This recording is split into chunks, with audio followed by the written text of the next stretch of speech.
of what our topic is, which is Asperger.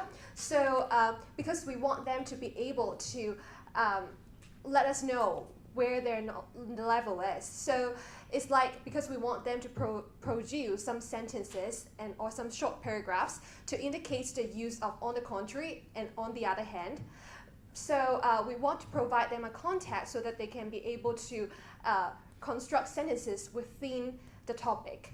So we're using the concept of contextualization, and also we want them making use of the concept of comprehensible input. We want to make sure that students are able to understand what Asperger is. So we'll provide them a short passage and also a video to support their understanding on the topic.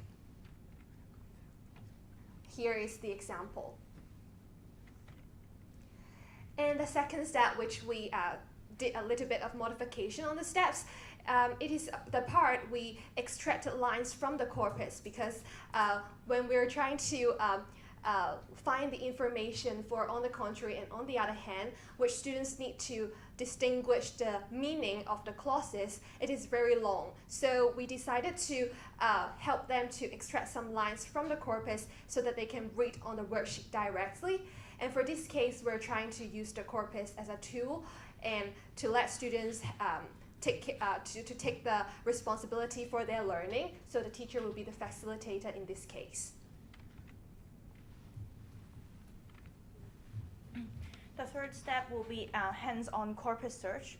So this time, the students will be able to use corpus on their own, but we'll guide them by giving them steps like first you have to find the website and what you have to click, and then we'll help them understand the difference from but and the two phrases on the other hand and on the contrary through the reading the corpus lines of but, and then they try to replace on the contrary or on the other hand to see which fits. But we know that but is a word that many secondary students overuse, but then we want to help them learn the varieties of connectives. So this is the task we give them. And this is the steps we'll give them. For the fourth part, it's the output part. So first we'll give them a spoken output, which is they'll be given they'll be paired into two people per group, and half of them will receive some strips and the other half will receive the other half of the sentence. So they have to communicate to form the correct sentence through this matching activity. So this actually is based on Cashin's output hypothesis and interaction hypothesis, because students have to communicate in the task to obtain the answer of the correct sentences. And also caters for learner diversity, because kinesthetic learners would need more movements and hands-on tasks to understand what they are learning. And then finally, there'll be a written output where students write about their Asperger syndrome classmate. These two characters, Kate and Matt, appears in the documentary we show, and then they'll imagine that these two are the classmates and they can write about one of them and use the phrases on the contrary and on the other hand. So that's it for our presentation.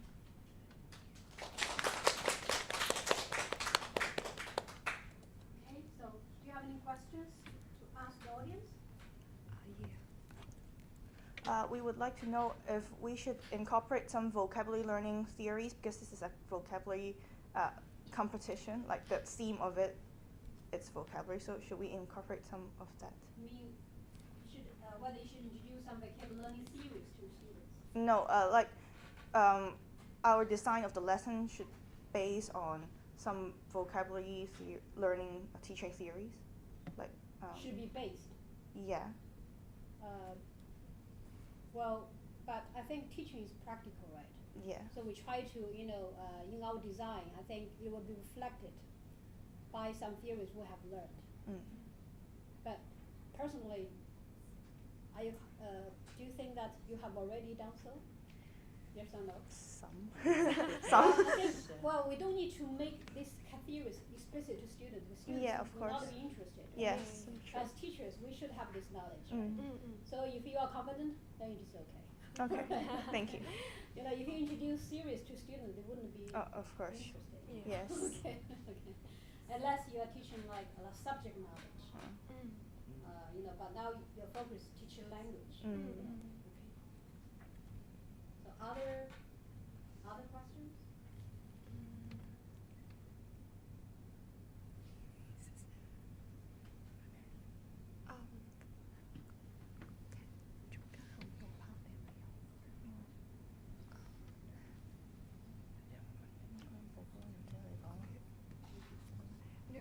Because we're struggling because after we've read some of the comments from our students, we have thought of some ways of like further modifying it, but we're not sure like whether they are like suitable in this context. Because, for example, because we're teaching the two phrases, and then when we're trying to like ask students to produce something, we're not sure like to which level or whether our task would be able to cover all the requirements needed, like for like to suit the theory about corpus, like teaching and learning. Okay.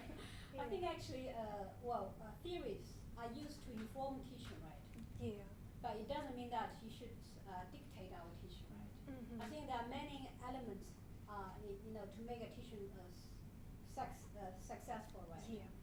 I mean, if students enjoy it, even use very simple, you know, teaching methods, students still would like it.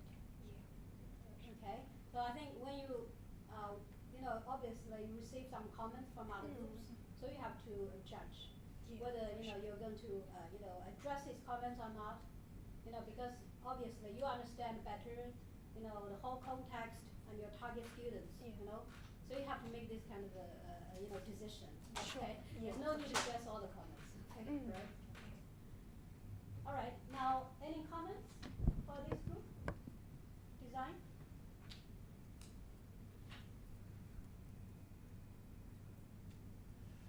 Okay. Yep.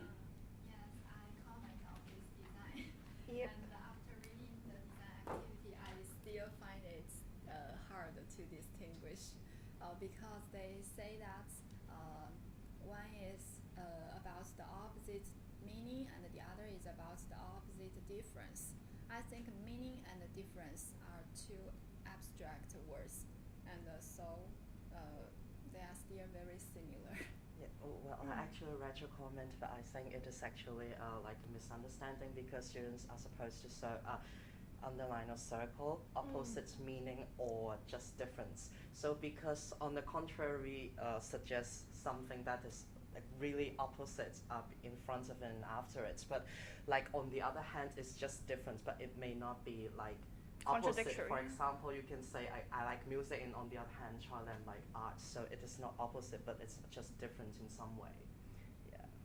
So we gave them some examples as well. So our focus will be like our focus will be helping them distinguish from the samples from the corpus that whether the things, the clause or the things mentioned before the phrase and after the phrase are opposite or different. Yeah. Don't you think it's very hard for the students in the junior or It's senior senior secondary, so senior it high should school? be alright. I think it should be alright because like you can tell whether something is opposite or different. Like it's, I can't explain, but I think you can tell opposite and difference because like opposite means there are maybe some like conflict between the two, but difference, it can be just difference but not one conflicting the other like that.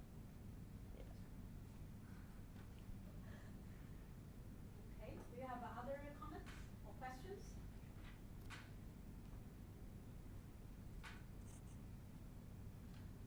Okay.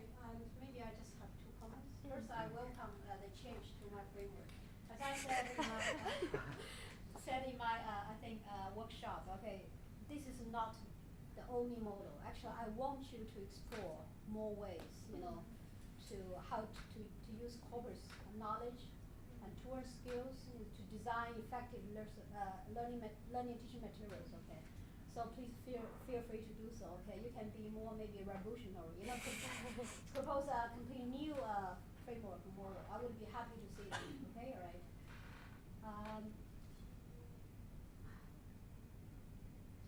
actually, my final comment is it possible to include some like oral or fun elements to the design this lesson?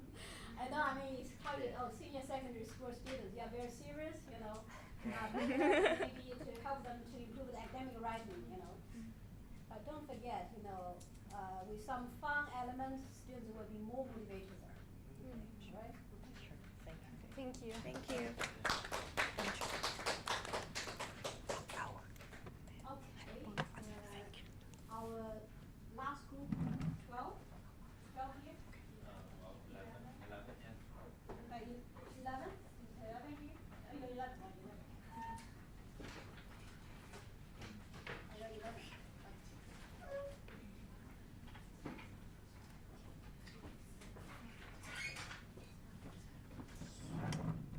I think this is our last presentation. No, not yet. Sorry.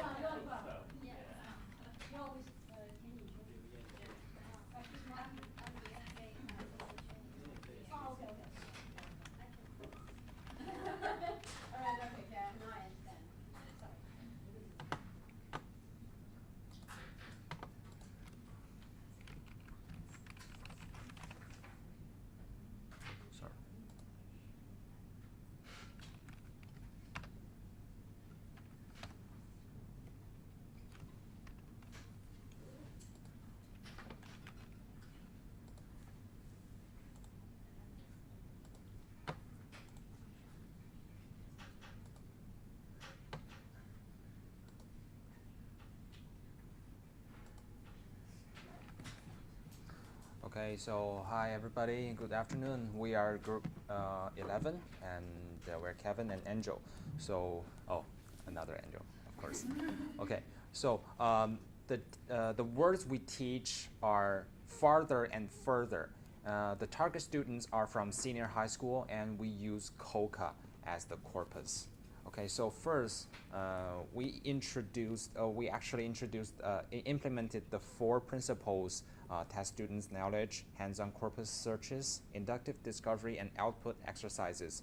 The 4 steps. Okay.